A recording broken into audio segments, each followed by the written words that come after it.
E aí, meus investidores brasileiros, como é que vocês estão? Você provavelmente já ouviu diversos outros youtubers falando sobre um dos índices mais famosos de todos no mercado cripto, chamado Fear and Greed Index, ou Índice de Medo e Ganância. Mas de tudo que eu vi o pessoal comentando, eu não vi praticamente pessoas falando sobre se esse índice de fato funciona ou não, e uma análise da melhor forma de usar ele para obter ganhos do mercado. E aqui já vou te dar um spoiler. Não é simplesmente quando o Bitcoin cai, você olha o índice, ele está baixo, isso já é um motivo para você comprar mais da moeda, como muitos influencers daí afirmam. Então nesse vídeo eu vou destrinchar com você algumas simulações interessantíssimas que vão te dar vários insights para você conseguir usar esse índice e obter rendimentos no mercado cripto de forma consistente. E aí por fim ainda vou falar de uma estratégia interessante que você pode usar tanto no mercado de alta quanto no mercado de baixa, que é esse que a gente está vivendo atualmente. E aí, pessoal, lembrando que isso aqui não é uma recomendação de investimento, eu estou apenas afirmando as minhas análises e te mostrando um pensamento que pode agregar valor para você, beleza? Se você não é inscrito no canal e provavelmente é meio desconfiado,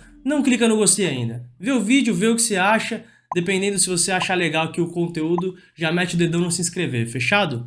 Dito tudo isso, bora pro vídeo. Então, se você está aqui nesse vídeo, provavelmente você já ouviu falar sobre o índice de ganância e medo do mercado de criptomoedas, mas o que provavelmente você não sabia é que já existe um índice como esse, feito pela CNN para o mercado de ações americanas. E o funcionamento desse índice criado pela CNN é exatamente igual ao índice que você vê de ganância e medo feito para as criptomoedas. Ou seja, quando o índice está apontando para um medo extremo, provavelmente significa uma época de subvalorização do mercado. Ou seja, as coisas estão muito baratas. Quando você tem um índice apontando para uma ganância extrema, esse é o momento que talvez as coisas estejam muito caras. Ou seja, talvez seja uma hora de pisar no freio, parar de comprar ou até vender um pouco dos seus ativos. E aí no mundo das criptomoedas, na verdade, a gente tem dois desses índices. Um deles é o mais famoso, ele abrange todo o mercado, dando, claro, um maior peso para o Bitcoin. E o outro foca exclusivamente na rede Ethereum. Mas a verdade é que esses dois índices são bem parecidos, então nesse vídeo eu vou abordar o primeiro, que é o mais famoso, mas aqui várias das análises se equivalem para o segundo também, beleza? Então a principal coisa que eu acho que você tem que saber é como esse índice é calculado. Isso eu vejo muito pouco sendo falado na internet. Na verdade, eu não achei. Isso me espanta mais ainda porque eu não entendo como as pessoas seguem o índice e fazem análises em cima dele, sendo que mal sabem como ele é calculado. Então eu vou dividir aqui o índice nos seus pesos, né? São as porcentagens que influenciam dentro dele, em cada critério. Então o que a gente tem? 25% do índice vem da volatilidade do mercado, ou seja, quanto mais volátil o índice entende que o mercado está com maior medo. Outros 25% do índice vem de volume de mercado, ou seja, volume de compra ou volume de venda nas redes de cripto. Então aqui, se você tem um volume muito grande de compra, por exemplo, isso indica que o mercado está numa vertente bem gananciosa. E aqui, juntando esses dois fatores, você já tem 50% de como o índice é formado. E aí depois a gente tem mais 25% relacionado a mídias sociais. E aqui para essa análise é utilizado principalmente o Twitter. Então algumas hashtags, como hashtag BTC, são analisadas e somadas para calcular a quantidade total. E entende-se que quanto maior o interesse nas mídias sociais das criptomoedas, maior é a ganância, ou seja, mais pessoas estão falando delas, e consequentemente você tem mais leigos no mercado, coisas desse tipo. Depois a gente tem mais 10% do peso do índice, que vem da dominância do Bitcoin contra as altcoins.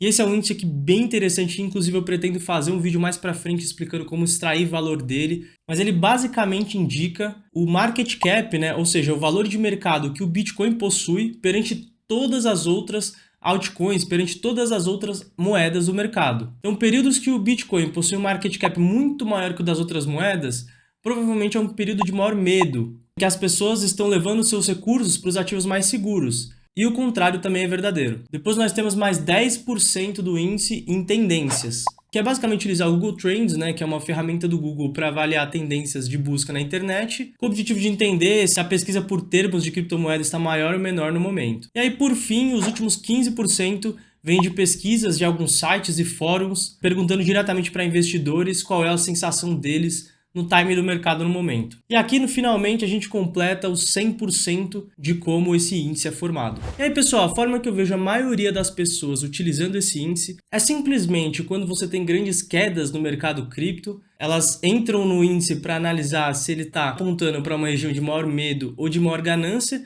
E nesses casos, com certeza, o índice vai estar apontando para uma região de maior medo, porque como a gente já viu, essa alta volatilidade e quedas no mercado, ou seja, grandes vendas, jogam o índice para a região de medo e as pessoas acabam tomando a decisão simplesmente porque o índice dá um viés de confirmação que elas estão esperando. Mas o problema dessa análise é que você não tem prova alguma de que o preço não vai cair mais. Então aqui a gente tem um gráfico desde 2018 mostrando as cotações do Bitcoin no dia. Pela cor, a gente consegue ver qual era o valor que o índice de medo e ganância estava mostrando no dia. Então, claro, você tem regiões de diminuição da cotação do Bitcoin que vão mostrar que o índice estava marcando como medo no momento. Mas, infelizmente, você tem períodos como o final de 2018, em que o índice de medo e ganância já estava marcando como medo extremo, enquanto o valor do Bitcoin ainda era por volta de $6.000. E aí quem comprou nesse viés de confirmação teve que aguentar mais uma queda de praticamente 50%, em que o Bitcoin bateu praticamente $3.000. E o índice indo para o lado oposto também é verdadeiro. No final de 2020, o índice já estava marcando os preços por volta de $18.000 como ganância extrema, mas nada impediu que o preço subisse para as máximas que a gente teve atualmente de cerca de $50, $60.000. Mas aí, dito tudo isso, a pergunta que vem é: mas será que não tem como extrair valor desse índice? E a verdade é que tem sim. Então a primeira coisa interessante de ser analisada são as faixas desse índice e quantos dias o índice já marcou cada uma dessas faixas. Então o mais interessante é que você tem ocorrências realmente muito pequenas nas faixas de 0 a 10, ou seja, muito medo do mercado, e de 90 a 100, com o mercado muito ganancioso. E aí aqui eu encontrei um artigo bem recente, que eu vou deixar o link aqui na descrição para quem quiser conferir cada detalhe do estudo, mas o que o autor propõe é fazer uma simulação em que compras são feitas somente quando o índice está na primeira faixa, ou seja, ele marca números de 0 a 10, com vendas feitas quando o índice atinge 35, 50 e 65 pontos. E esse foi o resultado obtido. Em verde você tem o que aconteceria com o buy and hold, ou seja, quem comprou e manteve o ativo. Em amarelo você tem os rendimentos de quem vendeu quando o índice bateu o valor de 35, em laranja 50 e em vermelho 65. Então, no momento atual, os retornos com quem vendeu no 35 e 50 estão convergindo com o retorno do buy and hold, enquanto vender no 65 está tendo um resultado bem pior.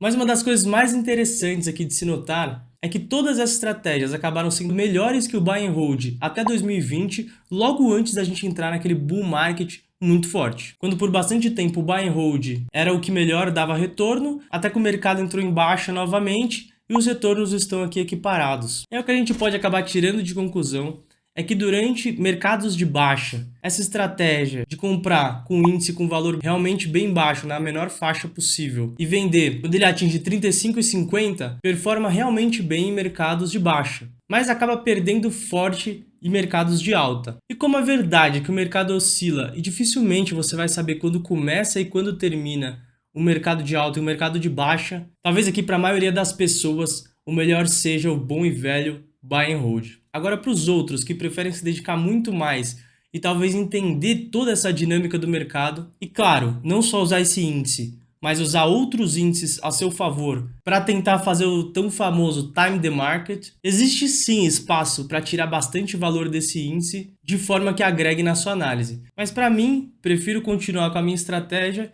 em que Bitcoin eu apenas compro, tentando cada vez ter mais certeza que eu estou comprando em regiões e que um preço não está caro demais.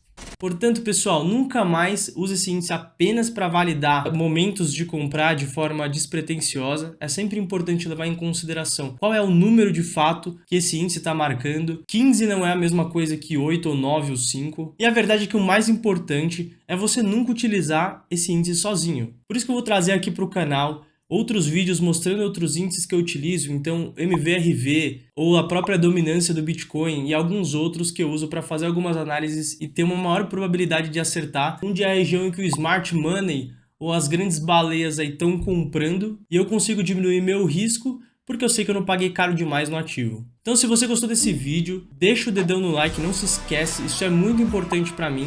Caso ficou alguma dúvida aí, pode perguntar aqui embaixo, eu vou responder todo mundo. E o vídeo foi esse, pessoal. Falou, fui!